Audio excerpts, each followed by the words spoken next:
Warning: the following video may include disturbing or distressing content such as sexual assault, sexual abuse, and other subject matter not intended for those with sensitive minds. Viewer discretion is advised. Lust, gluttony, greed, sloth, wrath, envy, pride.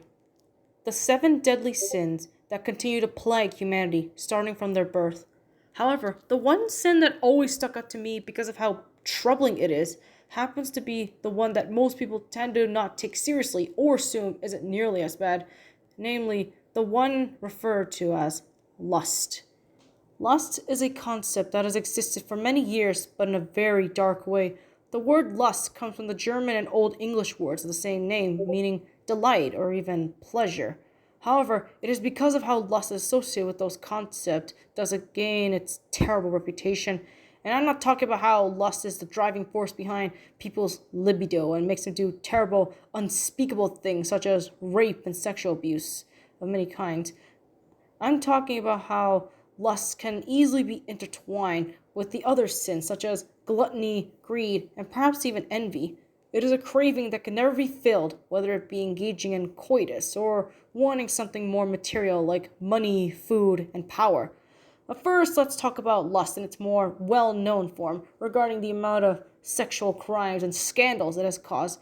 I mean, why else would people engage in behavior such as fornication, adultery, rape, slavery, abuse, pedophilia, ephebophilia, hedonism, and especially prostitution of some kind, whether it just be sleeping with strangers for money or even engaging in the infamous adult industry, which is somehow still ongoing in certain countries. Another interesting, but also slightly disturbing piece of info is that the Latin word for lust is luxuria, which happens to sound like the word luxury, while the Greek word for lust is porneia. Yeah, that should give you an idea, along with some food for thought regarding those translations. Either way, lust is not something to be taken lightly due to how many marriages, friendships, families, and even businesses have been ruined by this concept. Well, sure, you can blame it on greed, gluttony, envy, or even pride, but lust is usually the key, or rather, the source of many troubles due to them intertwining with the basic, materialistic, and selfish desires of people, as this scene points out.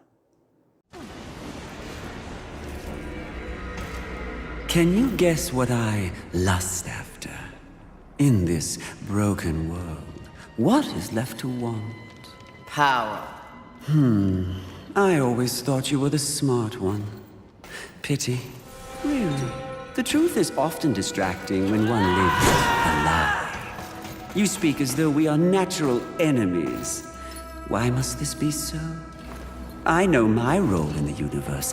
I wonder if you've ever stopped to question yours. You are a horseman.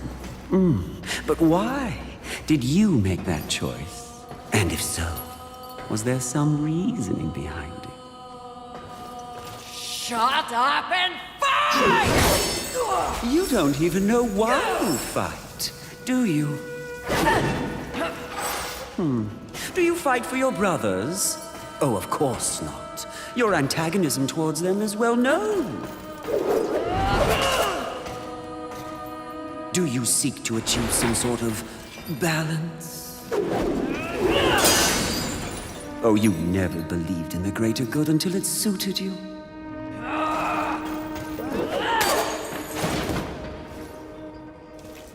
No.